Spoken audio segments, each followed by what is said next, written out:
नमस्कार। स्वागत है आपका एक बार फिर से कहानियों के सफरनामे पर। हम सुन रहे हैं हजारों ख्वाहिशें।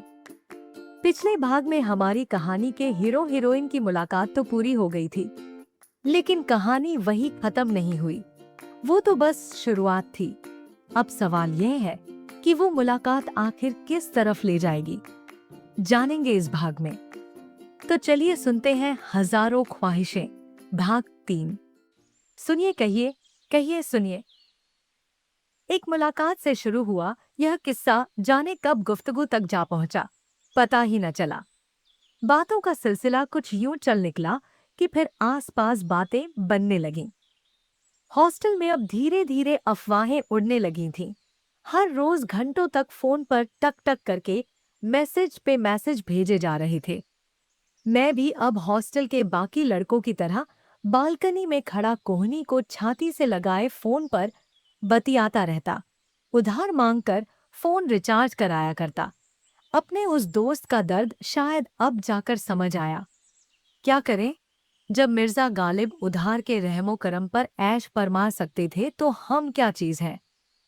मेरा हर वक्त फोन से चिपके रहना, मैसेज के इंतजार में फोन की स्क्रीन को तकते रहना, उसके साथ बिताए किसी पल को याद कर मंद मंद मुस्कुराना, रोज नहाना, बेख्याली में 90 के दशक का कोई रोमांटिक गीत गुनगुनाना, सबसे प्रेम से बात करना और सबसे बड़ी बात, किसी भी तरह की पॉलिटिकल डिबेट से खुद को दूर रख लेना।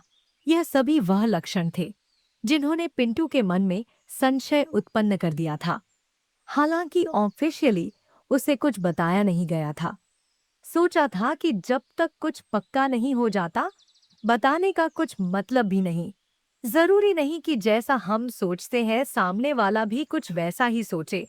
हो सकता है कि वह इसे एक अच्छी दोस्ती की शुरुआत मानकर चल रही हो। और वैसे भी मैं कोई रिस्क लेना नहीं चाहता था। किसी चीज की कोई जल्दी नहीं थी। किसी को अपने दिल की बात कह देने से पहले जरूरी है यह जानना कि आखिर तुम्हारा अपना दिल चाहता क्या है।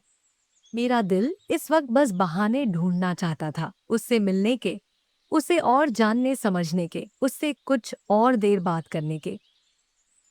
फेसबुक पर शेयरों के शेयर बाजार में हमने भी अपनी लिस्टिंग करा डाली।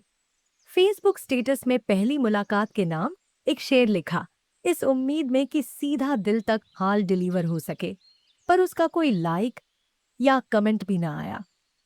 अगले दिन फिर एक मिसरा उछाला, इस पर उसने एक अंगूठा दिखाया तो दिल को थोड़ी तसल्ली मिली। उसे आखिरी बार मिले लगभग 1 हफ्ता होने को था। अगली मुलाकात के लिए कोई अच्छा बहाना खोजने की जरूरत थी। जानता था कि उसे नाटक में इंटरेस्ट है, तो सोचा कि इसी बहाने से मिला जाए। मंडी हाउस में एक प्ले लगा है, आषाढ़ का एक दिन। कोई साथ जाना नहीं चाहता, क्या तुम जाना पसंद करोगी? मैंने मैसेज करके पूछा। उसका तुरंत मैसेज आ गया। जवाब हाँ था। यह हमारी पहली ऑफिशियल डेट थी। ऑडिटोरियम खचाखच भरा हुआ था। हैरान था कि अब भी लोग इन सब चीजों को इतना पसंद करते हैं। नाटक काफी बढ़िया था। ऑडिटोरियम में फुसफुसाहट तक नहीं। सभी की निगाहें स्टेज पर टिकी हुई थीं, पर मेरा ध्यान कभी उसकी जुल्फों में जाकर अटक जाता तो कभी उसकी रंग बिरंगी बालियों के साथ खेलने लगता। बीच बीच में कभी उसकी कोहनी मेरी कोहनी से टकरा जाया करती तो हाय, अजब ही अनुभव होता। उसके हाथ गलती से मेरी हथेलियों को छू जाते तो और भी सुखद लगता। ऑडिटोरियम से निकलकर पास में एक रूफटॉप रेस्टोरेंट में खाने चल दिए। एक जमाने में वो कॉलेज रोमांस का अड्डा हुआ करता था। सोचा हम भी अपने होने वाले रोमांस की शुरुआत यहीं से करें। हम एकदम कॉर्नर वाली सीट पर जा बैठे। नज़ारा अच्छा था, मौसम भी और माहौल भी। वेटर होशियार था, आर्डर लेने के आधे घंटे तक डिस्टर्ब करने नहीं आया। वह मुझे देखती रही और मैं उसे। मेरी निगाह उसकी लटों की ही तरह बेपरवाह होकर गर्दन से कुछ नीचे जा फिसली। पर इससे पहले कि दुर्घटना घटती, मैंने उसकी टी शर्ट की तारीफ कर दी, जिस पर फैज की एक मशहूर नज़्म उकेरी गई थी। नीले आसमानी रंग की टी शर्ट पर सफेद और पीले रंग की एम्ब्रॉयडरी में लिखा था, बोल के लब आजाद हैं तेरे। तारीफ सुनकर या शायद मेरे चेहरे पर झलकती शर्मिंदगी देखकर वह हंस पड़ी। काश मेरे लब भी इतने आजाद होते तो मैं उसे बता पाता कि मैं अभी इस पल क्या सोचता हूं। मैं अगल बगल देखता बिजली के तार पर बंदरों को झूलते हुए, भीड़ को कनॉट सर्कस के गोल गोल घूमते हुए, बीच बीच में खुद ब खुद मेरा ध्यान उन कोमल हथेलियों पर जा अटकता। मन किया कि अभी इस वक्त इन्हें थाम लूं। क्या हुआ, हाथों को ऐसे क्या देख रहे हो? एक लंबी खामोशी के बाद आखिर उसने चुप्पी तोड़ी। हाँ, मैं सकपका उठा, फिर संभालते हुए कहा, तुम्हारी रेखाएं देख रहा था। तुम्हें हाथ पढ़ना आता है, सच में? हाँ, मैंने फौरन जवाब दिया। कहाँ सीखा? ये भी कोई सीखने की चीज है। ये तो सुपरनैचुरल पावर्स है, चुटकी लेते हुए मैंने कहा। चलो झूठे कहीं के। ठीक है, मत मानो, मैंने इतराते हुए कहा। उसने कुछ देर मुझे गुस्से में देखा, फिर खुद ही अपना हाथ मेरे सामने रख दिया, जैसे कि कोई किताब चाहती हो कि उसे नजाकत के साथ पहले पकड़ा जाए, फिर देर तक पढ़ा जाए। अच्छा, मेरा हाथ पढ़कर बताओ। अपना हाथ मेरे हाथ में रखते हुए वह बोली। उसने जैसे ही मेरे हाथों को छुआ तो इलेक्ट्रिक करंट सा लगा। पल भर के छुआन से रोंगटे उत्साह में खड़े हो गए। मेरे शरीर की छोटी से छोटी कोशिकाएं भी इस स्पर्श, इस सौम्य एहसास से पूर्णतः अनभिज्ञ थीं। अब अगर हिंदी फिल्मों को फॉलो करता तो वह 2 मिनट में समझ जाती कि मुझे कुछ नहीं आता जाता, सिर्फ उसका हाथ पकड़ने के लिए ही यह सब ढोंग रच रहा हूं। यह तो भला हो संघ के कुछ महानुभावों का, जिनसे चर्चा के दौरान मुझे हस्तरेखा विज्ञान की टेक्निकल जानकारी हाथ लगी। अब उन ब्रह्मचारियों का ज्ञान कैसे हमारे जीवन को गृहस्थ आश्रम की ओर ले जाएगा, यह देखना बाकी था। यह देखो, यह है तुम्हारी मस्तिष्क रेखा, छोटी सी है बिल्कुल। उसकी हस्तरेखाओं पर अपनी उंगलियों को छुआते हुए मैंने कहा, यह जीवन रेखा, बेहद लंबी, और इन दोनों रेखाओं के ऊपर दिखने में धनुषाकार सी, यह है तुम्हारी हृदय रेखा। अरे, इसका एक सिरा तुम्हारी मध्यम उंगली पर आकर जा ठहरा है और वहीं से नीचे की तरफ मुड़ गया है। इसका क्या मतलब हुआ? मतलब हुआ कि तुम पर भरोसा नहीं किया जा सकता, मैंने हंसते हुए कहा। मजे ले रहे हो मेरे? चिढ़ते हुए वो बोली और गुस्से में अपना हाथ मेरे हाथों से हटा लिया। फिर मन ही मन मुस्कुराने लगी। अव्वल दर्जे के ज्ञानी मालूम होते हो, मेरा मजाक उड़ाते हुए वह बोली। इतने में वेटर ऑर्डर ले आया। खाना खाते हुए कुछ देर और बातें की। उसने मुझे अपने स्कूल के किस्से सुनाए। उसने बताया कि किस तरह वह 9वीं कक्षा में था तक देश के विभिन्न शहरों में रहकर पढ़ी है, और फिर जब उसके पापा का ट्रांसफर पटना हो गया तब वहां आए दिन हो रही किडनैपिंग्स के डर से उसे घर से दूर दिल्ली के एक प्रतिष्ठित स्कूल में पढ़ने भेज दिया। वही प्रसिद्ध स्कूल जिसके भारत की गौरवमयी संस्कृति को भ्रष्ट कर देने वाले एमएमएस कांड की कथा हम सरस्वती शिशु मंदिर के लौंडों ने अपने आचार्यों के मुंह से सुनी थी। फिर उसने मुझे अपनी नुक्कड़ नाटक मंडली से लेकर कॉलेज की सभी गतिविधियों से अवगत करवाया। अपने सभी कॉलेज के दोस्तों के साथ साथ नेहा का भी पूरा ब्यौरा दिया। अपने क्रश के बारे में बताकर मुझे जलाया भी। वापस जाते वक्त थोड़ी देर कनॉट प्लेस की परिक्रमा लगाई। वहीं कहीं एक बूढ़ी सी माताजी हाथ में बीड्स लिए बैठी किसी जानी पहचानी सी भाषा में लोगों को आवाज दे रही थी। उस बूढ़ी औरत की पुकार सुनकर अचानक वह रुकी और जाकर पूछा, कौन जिला से हो अम्मा? अररिया जिले से। अरे, हम भी तो वहीं से आवत हैं। यह लगाएगी गुड़िया? रंग बिरंगे बीड्स अपने हाथों में लेते हुए बूढ़ी अम्मा बोली। हाँ, तो लगा दो, अपनी लटें संवारते हुए उसने कहा।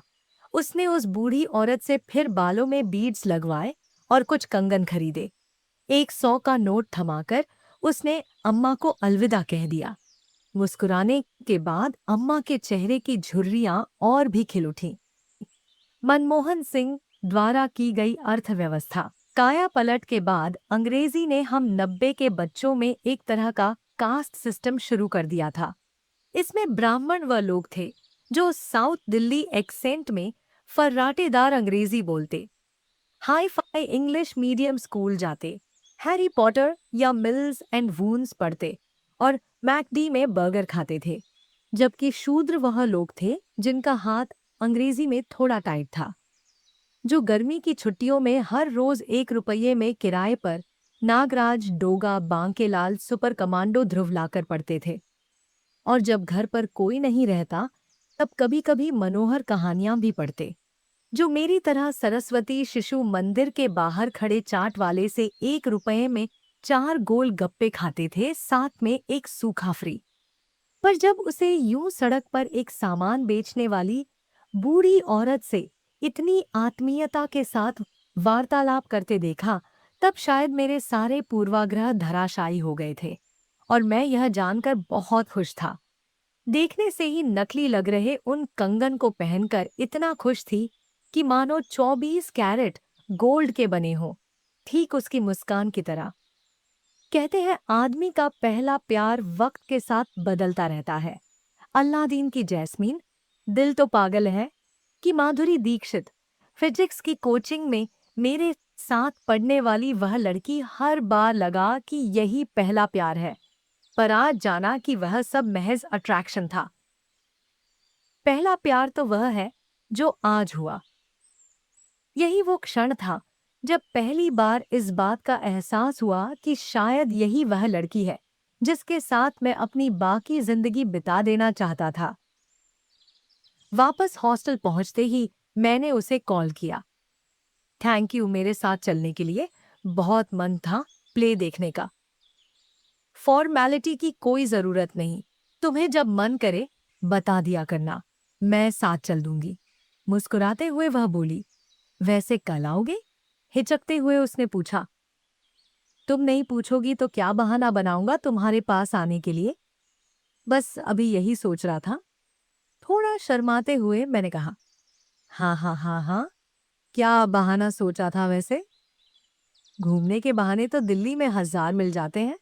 अब जैसे कल नेशनल म्यूजियम में एक प्रदर्शनी लगी है, वहां हम दिल्ली के समूचे इतिहास से रूबरू हो सकते हैं। क्या कहती हो, चलोगी? मुझे तो हिस्ट्री से सख्त नफरत है। तुम्हें इंटरेस्ट है इन सब चीजों में? हाँ, मुझे तो स्कूल के दिनों से ही इतिहास पसंद है। इतिहास? वाओ, हिस्ट्री को इतिहास कहते मानो सुना ही नहीं कभी। इतिहास कहो तो लगता है किसी किस्से कहानी की सौगात है, और हिस्ट्री कहो तो लगता है कोई सब्जेक्ट है जिसे पढ़ना है और पास करना है। इतिहास कहो तो लगता है एक धरोहर है, और हिस्ट्री कहो तो जैसे बोझ। वाह क्या विचार है! जब इतिहास में इतना इंटरेस्ट था तो फिर इंजीनियरिंग क्यों की भला? Family pressure? Not exactly. Job prospects भी तो होने चाहिए। वैसे भी मुझे इतिहास सिर्फ पढ़ने का शौक था, बनने का नहीं। हम अगले दिन सुबह नेशनल म्यूजियम पहुंचे। कला प्रदर्शनी देखने काफी लोग आए हुए थे। आर्काइव्स में लगे पुरानी ब्लैक एंड व्हाइट तस्वीरें देखकर मालूम हुआ कि लूटियंस का शहर और इसकी इमारतें कितनी ही खूबसूरत लगा करती थी जवानी में। आजादी से नई नई शादी हुई थी तब। इन 60 सालों में लगता है बूढ़ा गई है दिल्ली। कहीं भी ऐसी जगह जाओ तो यह इंटेलेक्चुअल टाइप लोग जरूर दिखाई दे जाते हैं। भीड़ में एक खास किस्म के लोगों के एक ग्रुप को देखते हुए मैंने टिप्पणी दी। तुम्हें कैसे पता कि ये इंटेलेक्चुअल है? उसने हैरत में पूछा। होते नहीं, बस ढोंग करते हैं। इंडिया इंटरनेशनल सेंटर और जिमखाना क्लब की मेंबरशिप लिए बैठे ये बुद्धिजीवी वर्ग के लोग खान मार्केट से डिजाइनर वेयर खरीदेंगे, बीएमडब्ल्यू में सफर करेंगे और धरना देंगे जंतर मंतर पर, किसानों के हक और पर्यावरण की रक्षा के लिए। पाखंडी साले। ओह सॉरी, मैंने जबान संभालते हुए कहा। वह मुझे देखकर हंसती रही। मैंने अपनी बात आगे जारी रखी।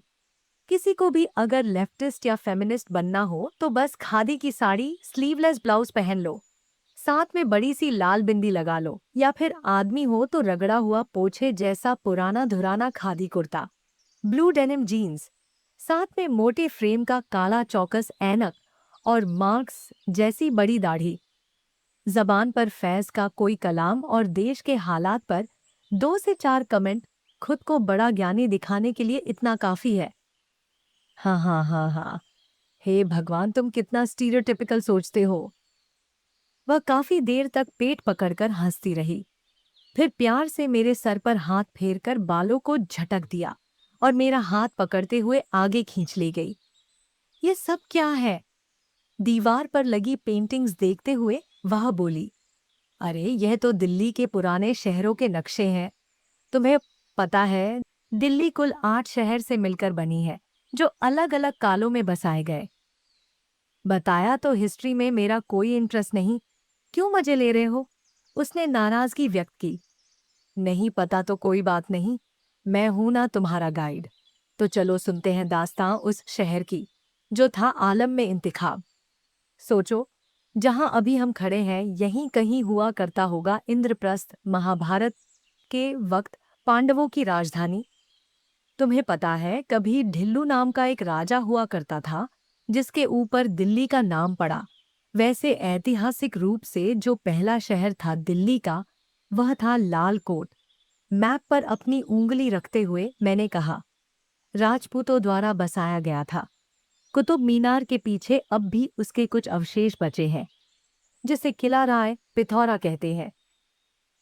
तुम्हें इतना सब कैसे पता? उसने हैरत के साथ पूछा। गूगल किया था, मैंने जवाब दिया। वैसे गूगल देवता से यह जानकारी जिस कारण से मांगी थी, उसकी कहानी भी बड़ी रोचक रही थी। एक सवाल जो मुझे हमेशा हैरान करता था, वह था कि असल में दिल्ली वाला है कौन?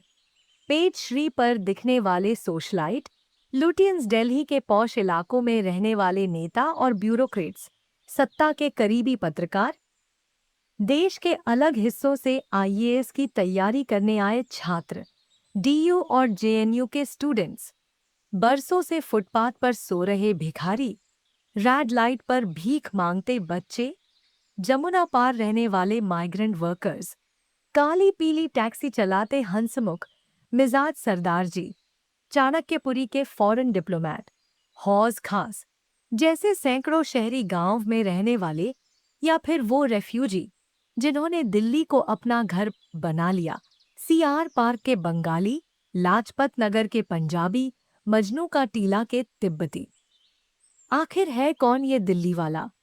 क्या वो जो दूर देशों से आकर यहाँ बसे और जिन्होंने दिल्ली के ऊपर आर्टिकल लिखे, किताबें लिखी, क्या वो दिल्ली वाले नहीं? तो उस दिन माजरा कुछ यूं था कि हमारे एक सीनियर ने रैगिंग के वक्त मुझसे पूछा कि क्या मैं दिल्लीत हूं। शायद मेरी फ्लुएंट इंग्लिश और बात करने के अंदाज, चेहरे के हाव भाव, जो मैंने दिल्ली के बड़े बड़े स्कूलों में पढ़े अपने कॉलेज के बाकी दोस्तों से सीखे थे, काम कर गए थे। एक अजब अनुभूति हुई यह जानकर कि मैं उस हिंदी मीडियम वाले टैग से आज़ाद हो चुका हूँ। मैं उसी वक्त दौड़कर किसी हाई फाई रेस्टोरेंट में जाकर बिना हिचके, बिना अटके एक लाइन में मैं एक Mexican grilled hamburger with cheddar cheese and bacon and a cup of cafe latte with whipped cream and brown sugar बोलकर आना चाहता था। इससे पहले कि मैं इस भाषा के बंधन से खुद को आज़ाद कर पाता, मेरे दोस्त ने मेरा वह भ्रम तोड़ दिया। सुरेंद्र नाम था उसका। नाम बोलते वक्त दर पर वह कुछ ज्यादा फोकस करता था। सुनकर भी डर जाए भला मानुष। खड़ी आवाज थी, ठेठ बिल्कुल। उसी ने मुझे यह सब दास्तान सुनाई। दिल्ली वाला, डिलाइट, यह सब स्लैंग्स क्या होते हैं उसे नहीं पता, पर उसके पूर्वज पिछले 2000 सालों से यहाँ डेरा डाले हैं। इस बात का उसके पास लिखित प्रमाण है। वह तो यहाँ तक कहता है, भगवान कृष्ण के टाइम से वह लोग यहीं रह रहे हैं, जमुना किनारे। तब से, जब वह दिल्ली नहीं इंद्रप्रस्थ नगरी थी, तब समझ आया वह था 100% दिल्ली वाला। यह किस्सा सुनकर वो लौटपोट होकर हंसी। चलते चलते अगले सेक्शन में पहुंचे। वहां पृथ्वीराज चौहान का एक बड़ा सा पोर्ट्रेट टंगा हुआ था। ये देखो, यह रही पृथ्वीराज की वीर दास्तां। कैसे पृथ्वीराज चौहान ने मोहम्मद गौरी को बुरी तरह हराया पर जिंदा छोड़ दिया। आखिर गौरी ने धोखे से पृथ्वीराज के पीठ में छुरा घोंपा। पेंटिंग की ओर इशारा करते हुए मैंने कहानी को आगे बढ़ाया। जरा सोचो, यदि इस देश में कोई जयचंद न होता, यदि पृथ्वीराज राजपुताना की प्रथा भूलकर गौरी को निहत्था मार देते, तो शायद इस देश का इतिहास कुछ और होता। पता है, पृथ्वीराज के बाद ही सरजमीं हिंदुस्तान में इस्लामी हुकूमत की नींव पड़ी, जब कुतुबुद्दीन ऐबक ने तकरीबन 1206 में दिल्ली सल्तनत की शुरुआत की। उसी ने बनाया कुतुब मीनार और उसी के आसपास बसा दिल्ली का दूसरा शहर मेहरौली। इसके बाद आए खिलजी, उसमें से एक जल्लाद था अलाउद्दीन खिलजी, जिसने बनाया दिल्ली का तीसरा शहर सीरी, वहीं जहां सीरी फोर्ट ऑडिटोरियम है। पता है, मैंने पिछले साल ही वहां जगजीत सिंह का कॉन्सर्ट देखा था। तुम्हें भी गजल पसंद है ना? अगर दोबारा कभी मौका लगा तो अपन चलेंगे। क्या हुआ, हंस क्यों रही हो? उसको मुस्कुराता देख मैं रुक गया। कुछ नहीं, उसने अपनी हंसी संभालते हुए कहा। अच्छा, अब इस एग्जीबिशन के कितने चक्कर काटेंगे? मुझे शॉपिंग जाना है। अच्छा ठीक है, फिर मैं भी निकलता हूँ। क्यों, कुछ काम है? मुझे क्या काम होगा, मैं तो फ्री ही रहता हूँ। हाँ तो फिर साथ चलो ना, इतनी अच्छी कहानी तो सुना रहे थे। म्यूजियम के बाहर सड़क के किनारे खड़े रहकर हमने ऑटो का इंतजार किया। जब मेरी अर्जियां ऑटो वालों ने न सुनी, तो कमान उसने अपने हाथों में ली। मैंने अपनी क्लास जारी रखी। हाँ, तो अब इसके बाद आए तुगलक, जिन्होंने बसाया दिल्ली का चौथा शहर तुगलकाबाद और पांचवा शहर फिरोज शाह कोटला, जहां दिन में क्रिकेट के मैच होते हैं और रात में जिन भटकते हैं। अरे रुको, ऑटो आ गया, उसने टोकते हुए कहा। उसने ऑटो वाले को जोर से पुकार लगाई। पहली ही बार में ऑटो वाला मान गया। लगा कुछ तो जादू है उसके अंदर। ऑटो में बैठकर दास्तां ए दिल्ली आगे सुनाई गई। अच्छा, तो अभी तक चल रहा था दिल्ली सल्तनत। इसके आखिरी सुल्तान थे लोदी, वही लोदी गार्डन वाले। ये देखो, आ भी गया। दूर से लोदी गार्डन की तरफ इशारा करते हुए मैंने कहा। इसके बाद करीब 1526 में आया बाबर, जिसकी रगों में दौड़ता था दुनिया के दो सबसे खूंखार लोगों का खून, चंगेज खान और तैमूरलंग। बाबर और लोदी के बीच पानीपत का पहला युद्ध हुआ। बाबर ने दिल्ली फतह की और मुगल साम्राज्य की स्थापना की। बाबर का बेटा था हुमायूं, जिसकी बेगम ने बनाया था हुमायूं का मकबरा, जो न सिर्फ ताजमहल के लिए रेफरेंस पॉइंट था, बल्कि इंस्पिरेशन भी, और उसी की तरह प्यार की निशानी भी। क्या हुआ, रुक क्यों गए? कुछ दिमाग में घुस भी रहा है या सब टैंजेंट की तरह निकल रहा है? नहीं आ रहा है समझ? आगे सुनाओ। हाँ तो हुमायूं को हारने के बाद कुछ वक्त शेर शाह सूरी का राज चला। वो एक पठान था जो बिहार से आया था। हाँ पता है, वही ना जिसने जीबी रोड बनाई थी। नहीं, जीबी नहीं, जीटी रोड। ओह, सॉरी सॉरी, वह तो कुछ और ही। हाँ, हिस्ट्री में इस तरह की गलती माफ नहीं होती। पता नहीं कब किसकी भावनाओं को ठेस पहुंचे और फिर वह बस वस जला दे। खैर, इस शेर शाह ने एक और शहर बनाना चाहा, दिल्ली का छठवां शहर, पुराना किला और उसके आसपास का इलाका, जहां अब चिड़ियाघर है। इसके बाद मुगल सल्तनत की वापसी हुई और लगभग एक पूरी शताब्दी तीन महान शहंशाहों ने राज किया। अकबर द ग्रेट, मुगल ए आजम का सलीम यानी कि जहांगीर, और उसके बाद शाहजहां। इस शाहजहां ने बनाया लाल किला, जामा मस्जिद और उसी के आसपास बसाया शाहजहांबाद, जो था दिल्ली का सातवां शहर और मुगल साम्राज्य की राजधानी, जो उस वक्त नई दिल्ली हुआ करती थी, जिसे आज हम पुरानी दिल्ली कह देते हैं। यहाँ हम चलेंगे किसी दिन सुबह सवेरे। ठीक है मेरे राजू गाइड, जहाँ ले जाओगे वहाँ चल लेंगे। मेरे बालों पर अपना हाथ फेरते हुए वह बोली। औरंगजेब के बाद जहां मुगल सल्तनत अपने रंगीले शहंशाहों के चलते पतन की ओर बढ़ी, वहीं अंग्रेजी ईस्ट इंडिया कंपनी अपना वर्चस्व पूरे हिंदुस्तान में फैला रही थी। 1857 की चिंगारी बुझते ही आखिरी मुगल शहंशाह बहादुर शाह जफर को बर्मा भेज दिया गया। हिंदुस्तान की कमान ब्रिटेन की रानी के हाथ में जा पहुंची और कलकत्ता राजधानी बन गई। फिर जब 1911 में अंग्रेजों ने दिल्ली को वापस राजधानी बनाने की घोषणा की, तब चौड़ी चौड़ी सड़कें, बड़े बड़े बंगलों वाला एक नया शहर बसाया गया, न्यू दिल्ली, जो था दिल्ली का 8वां शहर। Parliament, north block, south block, Rashtrapati Bhavan, India gate और कनॉट प्लेस वाली इस नई दिल्ली को एडवर्ड लुटियन ने डिजाइन किया था। दिल्ली का इतिहास कितना रोचक है ना।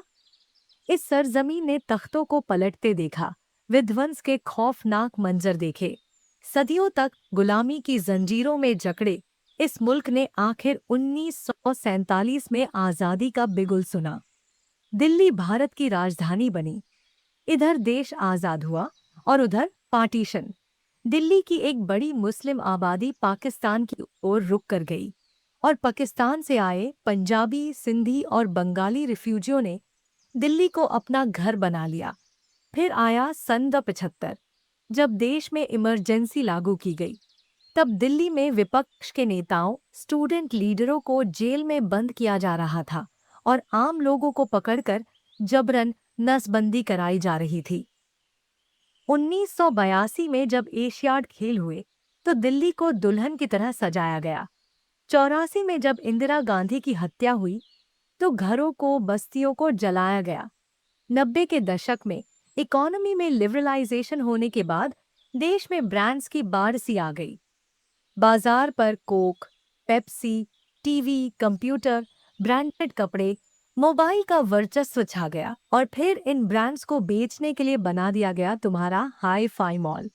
वह रहा देखो सामने। भैया बस यहीं रोक दो, ऑटो वाले को आदेश देते हुए मैंने कहा। ऑटो ने हमें ठीक मॉल के सामने उतारा। भैया कितना हुआ? जेब से वॉलेट निकालते हुए मैंने पूछा। जो ठीक लगे दे दो, ऑटो वाले ने बड़ी शालीनता के साथ कहा। ये लो। 100 का नोट मैंने उसके हाथ में थमा दिया और इंतजार किया कि वह कुछ छुट्टे लौट आएगा। पर कमबख्त ऑटो वाला अच्छी कहानी सुनाते हो भैया बोलकर चंपत हो गया। तुम्हें पता है दिल्ली कितनी बार लुटी? मॉल के एस्केलेटर पर चढ़ते हुए मैंने उससे पूछा। नहीं, बहुत बार, गिनती नहीं।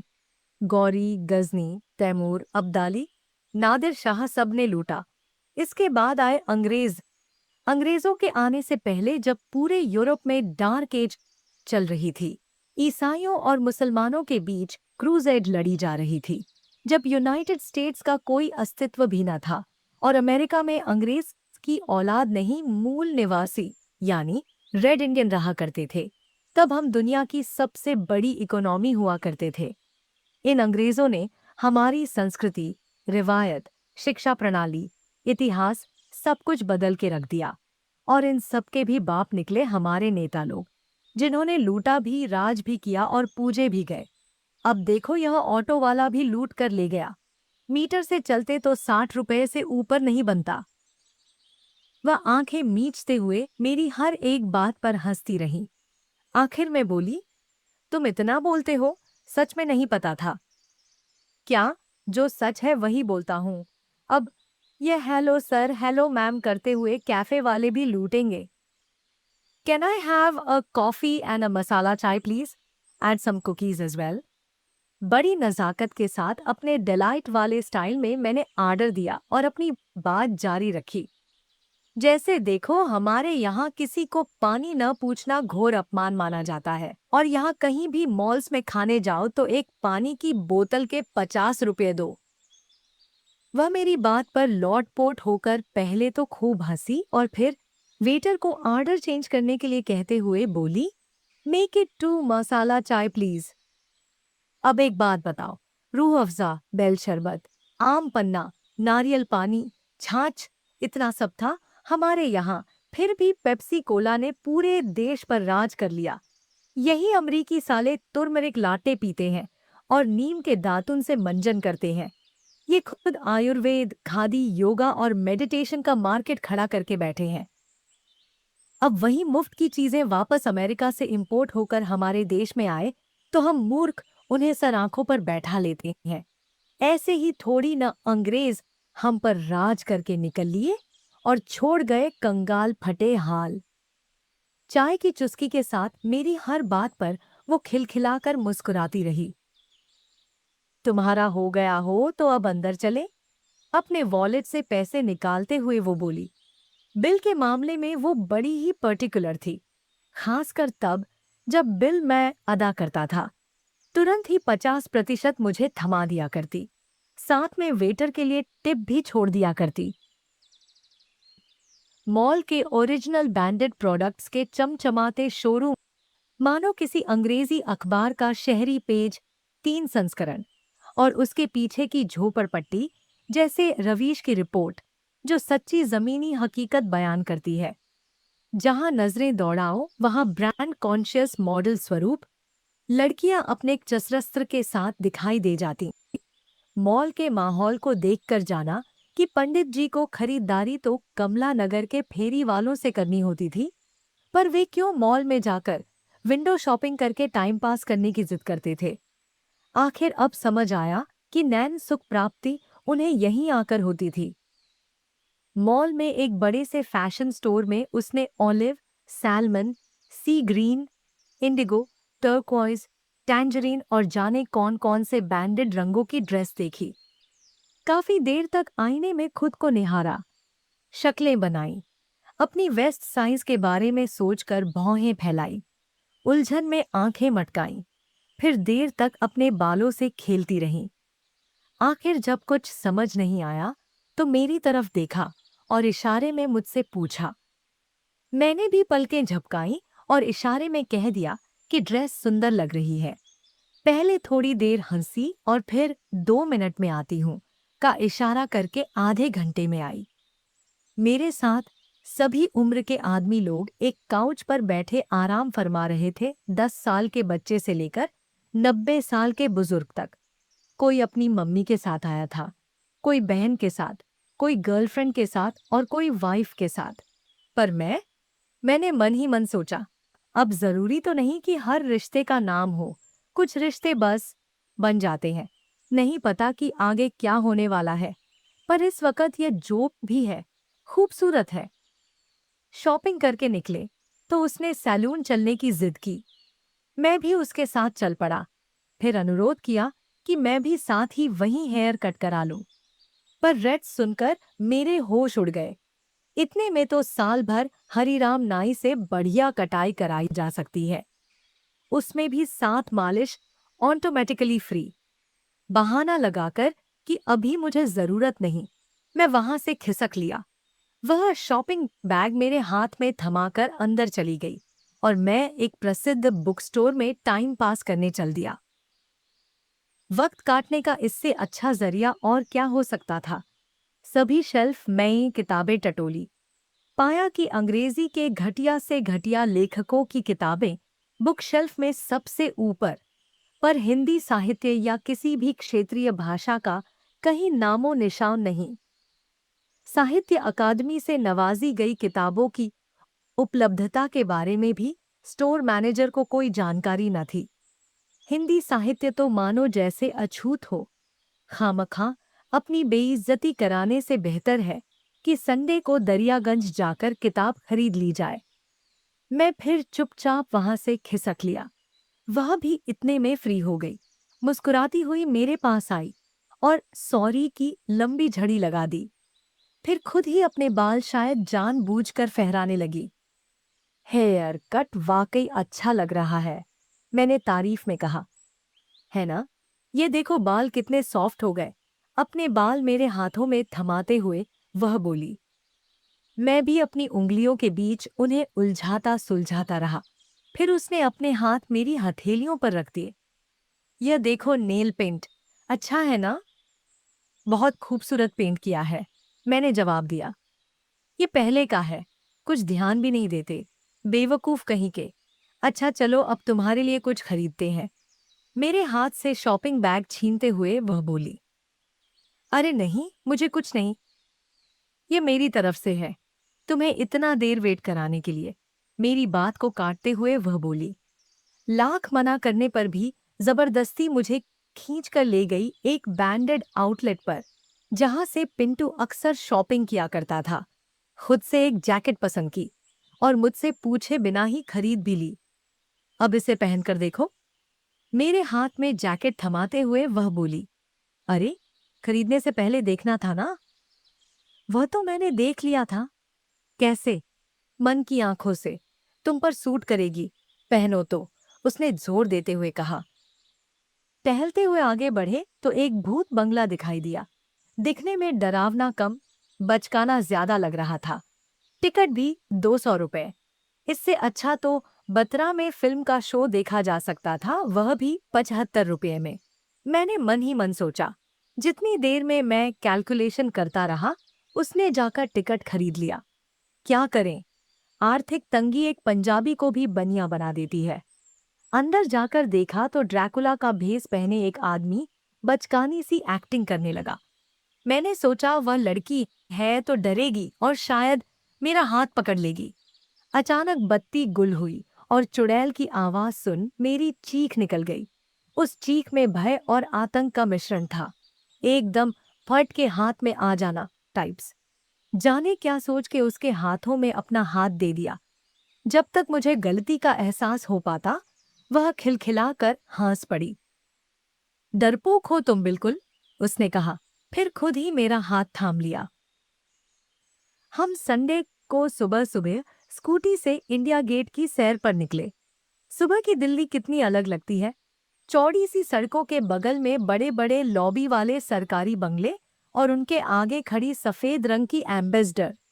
अपनी बाहें फैलाते हुए उसने कहा, और फिर उसने अपनी बाहें मेरे कंधे पर रख दी, शायद अपना हक समझ के। दोनों ने जैकेट, मफलर, टोपा, ग्लव्स सब पहन रखा था, पर इतनी कड़ाके की ठंड जान लेने को आतुर थी। बस उसकी हाथों की छुआन ही थी जिसने शरीर के तापमान को बनाए रखा था, नहीं तो मैं तो कब का जम के बर्फ हो गया होता। कितना अच्छा लग रहा था सब देखकर, सुबह के कोहरे में भागते लोग, सड़क पर बिछा सूखे पत्तों का कालीन, ठंड से कांपते हम, उड़ते कबूतर और उन सब के बीच मोहब्बत के खिलते फूल। हम इंडिया गेट से कनॉट प्लेस होते हुए 12 खंबा रोड्स की ओर निकल गए। फिर एक लेफ्ट कट लेकर चढ़ लिए एक फ्लाईओवर पर, जिस पर आगे बढ़ते ही शहर जैसे बदलने लगा। काले रंग के हेलमेट की जगह सफेद रंग की गोलाकार टोपियां दिखाई देने लगीं। यह पुल नई दिल्ली से पुरानी दिल्ली को ही नहीं, जैसे दो बिल्कुल ही अलग शहरों को जोड़ता हो। चौड़ी चौड़ी सड़कों को छोड़ के अब हम संकरी सी टेढ़ी मेढ़ी उलझी हुई गलियों तक आ पहुंचे थे। जैसा कि ऑटो वाले ने उस दिन बताया था कि जब भी किसी से रास्ता पूछो, दो और लोगों से कंफर्म करो। यहाँ साला हर आदमी खुद को जीपीएस समझता है। कुछ भी पूछो, जवाब होता है हाँ, बस आगे से लेफ्ट। ऊपर से इन गलियों में कोई साइन बोर्ड भी नहीं। आसपास लोगों से, रिक्शा वालों से पूछते पूछते पहुंच गए चावड़ी बाजार, और वहां जाकर बेडमी, आलू की सब्जी और नागौरी हलवा खाया। राजपथ पर जॉगिंग करने के कारण बड़े जोरों की भूख लगी थी, सो लगे हाथ दौलत की चाट पर भी दो हाथ जमा लिए। वो दौलत की चाट मिश्री सी मीठी, मक्खन सी मुलायम थी। जीभ पर रखते ही पल भर में गायब हो गई। जब पेट फटने को हुआ तो दिल्ली गेट पहुंचे।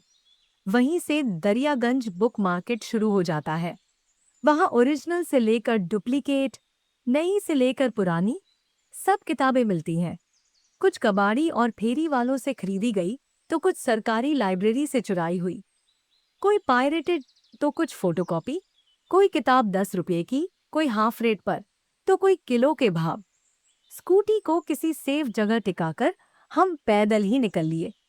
दुकानें जमना शुरू हो चुकी थीं। सूरज का आलस भी उतर गया था। किताबों की बातें करते करते हम पूरे बाजार में टहलते रहे, और जब बात साहित्य की निकली ही थी तो सोचा विश्व पुस्तक मेले की चर्चा भी कर ही दी जाए। अच्छा, तुम अगले वीकेंड फ्री हो? मैंने उत्सुकता से उससे पूछा। क्यों? बुक फेयर है प्रगति मैदान में। अरे हाँ, मैं तो भूल ही गई। कल चले? उसने किसी बच्चे की तरह उत्साहित होकर कहा। कल तो प्रोजेक्ट सबमिट करने की आखिरी डेट है। एक काम करता हूँ, पिंटू को बोल दूंगा, वह बना देगा। मैं धीमे से बुदबुदाया। जी नहीं, पिंटू से बनवाने की कोई जरूरत नहीं। जोर से अपनी कोहनी से मारते हुए मुझे बोली। ऐसा करते हैं, सैटरडे चलेंगे, वैसे भी पूरा दिन लग जाएगा। मैंने भी मुस्कुराहट के साथ हामी भर दी। थोड़ी देर किताबें टटोली और फिर स्कूटी उठाकर जामा मस्जिद से गुजरते हुए लाल किले की ओर बढ़ गए। कुछ वक्त लाल किले में बिताया। शाहजहांबाद जैसे एक रंग बिरंगा फारसी कालीन हो, जिसकी बाउंड्री वॉल बनकर खड़ा यह लाल मिट्टी से बना लाल किला, लगता है कि गंगा जमुनी तहजीब से इस पर कारीगरी की गई है। और शाहजहांबाद की यह जो गलियां हैं, जैसे अरबी में आयतें लिखी गई हैं। इन आयतों में रामलीला का जिक्र है, जो यहीं इसी लाल किले में सालों से होती आ रही है, जिसका जुलूस इन्हीं गलियों से निकलकर लाल किले तक पहुंचा करता है। वही लाल किला जो कभी मुगलों का तख्त था, वहां अब आजादी के दिन झंडा फहराया जाता है, जहां प्रजातंत्र के शहंशाह जुमलों का मायाजाल रचते हैं। ऐसा ही एक मायाजाल 15 अगस्त 1990 को इसी लाल किले से वीपी सिंह ने रचा था। 49% आरक्षण की घोषणा करते वक्त देशमंडल कमीशन की लगाई इस आग में झुलस रहा था और राजनैतिक गिद्ध उस आग में झुलस चुके युवाओं की लाश पर रोटी सेक रहे थे। इसी लाल किले के पिछले हिस्से से, जहां अब रिंग रोड है, सालों पहले जमुना गुजरा करती थी, जो अब सिकुड़कर दूर चली गई है। जो कभी बहती हुई नदी हुआ करती थी, अब एक नाला है जिसमें शहर का पूरा कचरा जाता है। लाल किले से फतेहपुरी मस्जिद तक जिस सड़क पर अब बेहिसाब बेयादब भीड़ दिखाई देती है, अंग्रेजों के वक्त यहाँ ट्राम चला करती थी। और उससे भी पहले एक जमाने में यहाँ एक नहर हुआ करती थी, जिसे शाहजहां की बेटी रोशनारा ने बनवाया था। उस पानी में झलकते चांद के खूबसूरत प्रतिबिंब की वजह से आज भी इसे चांदनी चौक के नाम से ही जाना जाता है। यह शाहजहांबाद अपने आप में देश की रिवायत का प्रतिनिधि जान पड़ता है। अ माइक्रोकॉज्म ऑफ इंडिया। लाल किले से आगे बढ़कर हम जैन मंदिर, हनुमान मंदिर, बैप्टिस्ट चर्च होते हुए सीसगंज गुरुद्वारा पहुंचे। जिस जगह कभी औरंगजेब ने गुरु तेग बहादुर का सर कलम किया था, वहां अब सीसगंज गुरुद्वारा है। वहां हमने कड़ा प्रसाद भी चखा। फिर रिक्शा में बैठ बल्ली मारान की गलियों से गुजरे और जा पहुंचे गालिब की हवेली। कहते हैं चचा गालिब को जलेबी बेहद पसंद थी। ये गलियां भी जैसे जलेबी हों और हम चाशनी बस बहते जा रहे थे। एक जमाना था जब तमीज और तहजीब सीखने के लिए युवकों को चावड़ी बाजार के कोठों पर भेजा जाता था।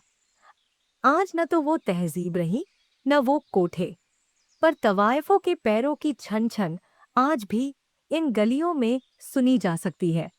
कितना कुछ ये गलियां अपने गर्भ में लेकर बैठी थीं।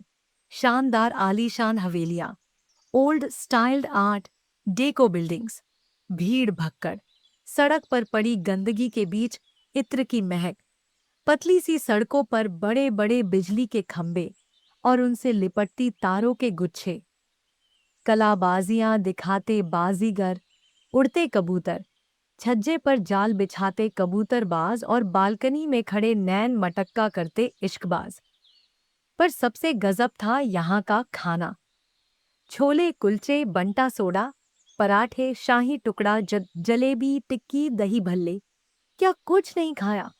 जिस तरह आगरे का पंठा, अलवर का मिल्क केक, मथुरा के पेड़े, मुरैना की गज्जक, हैदराबाद की बिरयानी, हर शहर के नाम से कोई न कोई व्यंजन प्रसिद्ध है, उसी तरह यह मुकाम दिल्ली की चाट को हासिल है। कहते हैं कि किसी जमाने में शाहजहां का पेट खराब हुआ तो इसके इलाज के लिए किसी हकीम के रहमो करम से चाट का इजाद हुआ। आलम यह है कि आज इसे खाकर लोगों का पेट खराब होता है, फिर भी लोग खाने से बाज नहीं आते। शायद तभी भिन भिन करती मक्खियां और आसपास मंडराती गायें और कुत्ते भी हमारी ही तरह हर जायके का लुत्फ उठा रहे थे।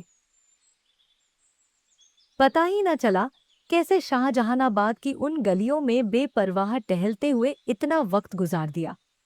जब शाम ढलने को हुई तो स्कूटी उठाकर वापस यूनिवर्सिटी की ओर निकल गए। जब पहुंचे, उसके हॉस्टल का गेट बंद होने को था। हम दोनों गेट बंद होने के बाद भी वहीं खड़े रहकर बातें करते रहे, वो गेट के अंदर और मैं बाहर। हम दोनों के बीच अब जालीदार पहरा था।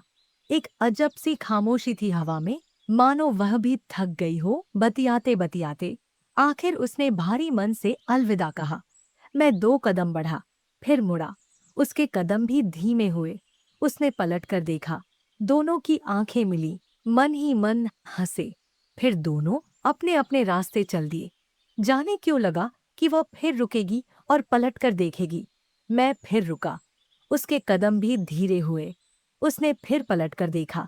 आंखें मिली ही थीं कि पहरेदार ने सीटी बजाकर इस नैन मटक्के पर अपनी नाराजगी व्यक्त कर दी। इतना कुछ गटक तो लिया था, अब वक्त था अपने किए की सजा भुगतने का। हॉस्टल पहुंचकर सबसे पहले वॉशरूम भागा। वहां से निकला तो वहीं पीछे से किसी के गाना गाने की आवाज आई। अरे हो गया है तुझको तो प्यार सजना। गया है तुझको तो प्यार सजना। देखा तो कॉरिडोर में पिंटू हाथ में बाल्टी और कंधे पर तौलिया लपेटे गीत गुनगुनाता हुआ मेरी ही तरफ आ रहा है। पहले तो पेट में जोर का एक मुक्का मारा और फिर मेरे कान खींचते हुए बोला, साले यहाँ सारे हॉस्टल में तुम्हारी लव स्टोरी के चर्चे चल रहे हैं और तुमने हमें बताने की जहमत तक नहीं उठाई। ऐसा वैसा कुछ नहीं, बस दोस्त। बेटा सच क्या है, तुम्हारे चेहरे पर बड़े बड़े अक्षर में लिखा है। आईना देखो। मेरी बात काटते हुए वह बोला, वैसे हाले दिल कब इजहार कर रहे हो? पता नहीं यार, अभी तो मिलना जुलना ही स्टार्ट हुआ है। खामखा ऐसा वैसा लड़का सोचकर कहीं फ्रेंड जोन से भी बाहर न कर दे। साला 20-20 को टेस्ट मैच की तरह काहे खेल रहे हो बे? द्रविड़ की तरह टुक टुक करना बंद करो और सहवाग बनो। हाँ, और फर्स्ट बॉल पर आउट हो गए तो? अबे तुम सेंचुरी मारोगे, लड़की सेट है, बता रहे हैं। उसका यह कहना था कि इतने में फोन की घंटी बज पड़ी। लो, आ गया मैडम का फोन। हम चलते हैं, लगे रहो तुम, कहते हुए वह फिर निकल लिया। जो मैं भी ठीक से नहीं जानता था वह पिंटू कैसे समझ गया। उसने मेरे चेहरे पर ऐसा क्या पढ़ लिया? बस कुछ ही दिन चाहिए किसी को वाकई में इतना जानने के लिए। मैं मन ही मन बुदबुदाने लगा। पता ही न चला कि वह लाइन पर है। एक मुलाकात ही काफी थी। अमृता तो साहिर की हमेशा ही दीवानी थी, उसने शर्माते हुए कहा और फटाक से फोन रख दिया। हर मुलाकात कोई कहानी छोड़ जाती है और हर कहानी कोई अधूरी ख्वाहिश। आज का सफर यहीं तक, आगे फिर मिलेंगे। धन्यवाद।